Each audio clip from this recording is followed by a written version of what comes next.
এয়া আমাৰ দীঘাৰু ৰিজৰ্টৰ প্ৰথম ৰাতিপুৱা। খুব সুন্দৰভাৱে তেওঁলোকে বনাইছে এইখন দীঘাৰু ৰিজৰ্ট।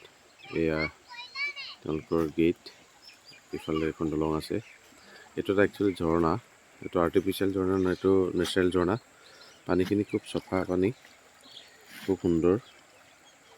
এয়া তেওঁলোকৰ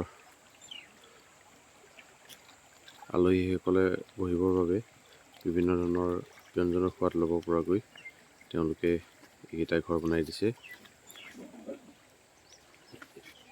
এইকেইটা কটেজ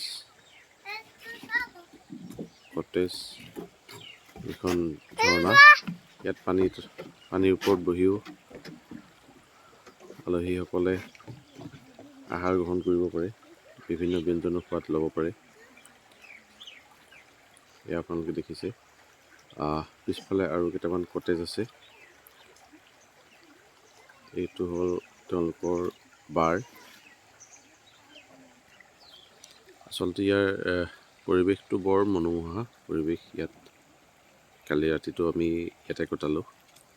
খুব ঠাণ্ডা প্ৰাকৃতিক পৰিৱেশৰ মাজত আমি থাকিলোঁ। ৰাতি শুওঁতে নদীৰ কুলুকুলু শব্দৰ মাজত শুই খুব ভাল লাগিলে। অৱশ্যে ইয়াত থকা কুকুৰকেইটাই এইকেইটাই অলপ ভুকিলে, যাৰ কাৰণে অলপ টোপনি ব্যাঘাত হ'ল, কিন্তু তথাপিও খুব সুন্দৰ পৰিৱেশ। এয়া আপোনালোকে দেখিছে। এইখন তেওঁলোকৰ বাৰ। এইফালে দেখিছে আপোনালোকে, এইফালে আৰু কেইটামান কটেজ আছে। ঝৰ্ণাটো এইটো পাৰে, সেইকেইটা কটেজ। এইটো একচুৱেলি ইয়াতে বিভিন্ন আহাৰবিলাক খোৱা হয়। ৰাতিপুৱা বিভিন্ন চৰাই মাত, বিভিন্ন প্ৰজাতিৰ চৰাই আছে ইয়াত। সঁচা প্ৰকৃতাৰ্থত ক'বলৈ গ'লে ইক' ৰিজৰ্ট হিচাপে যদিও বিভিন্ন ৰিজৰ্টে নাম দিয়ে, এইখন প্ৰকৃতাৰ্থত ইক' ৰিজৰ্ট বুলি ক'ব পাৰিম আমি।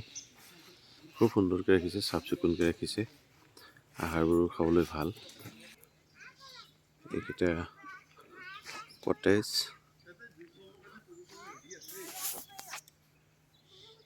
এইটো কটেজতে আমি আছিলোঁ, আমাৰ পৰিয়ালটো। এয়া